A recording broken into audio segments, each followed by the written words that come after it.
Hey, so I thought I would let you know what I've been up to. I just turned in my first assignment on Genesis, so I just wanted to give you a little rundown. Basically, there's 12 steps to the inductive method. First of all, you pray and ask the Lord for help. Then you read out loud. So you go through the book of Genesis and you read the entire thing out loud in one sitting. Then you start to color code, and this is kind of my little observation key of what things you're looking for. And you don't have to do all those things, but each book has kind of some different themes you're supposed to look at.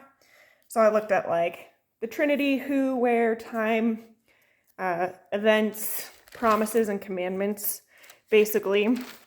So you color code the crap out of your book, which is a lot of fun, until your hand starts like dying of numbness. And then you go through and you create paragraph titles. So like in the original text, it says Abraham and Lot.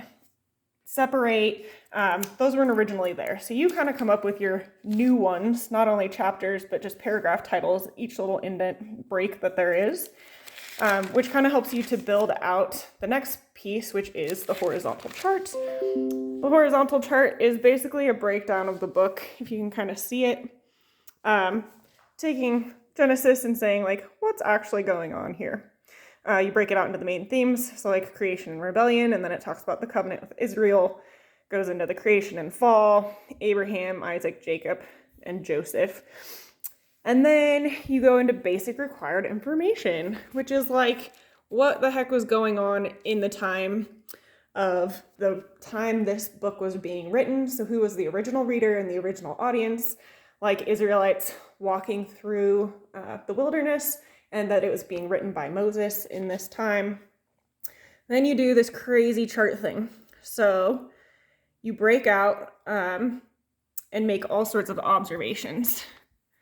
So for the first segment of Cain and Abel, you kind of go through observations, interpretations, timeless truths, and applications, which you have a bunch of different applications. And you can observe all sorts of things, a lot of different stuff. You do these insides and outsides of these charts is what they call them. And these are called vertical charts, and you do a ton of them, like a lot.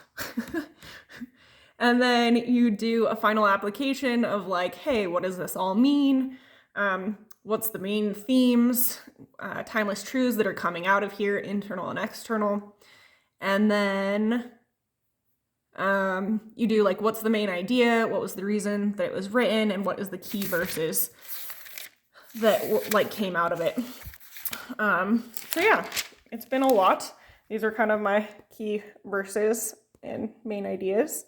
But basically that the Lord is sovereign over all and he uses all things.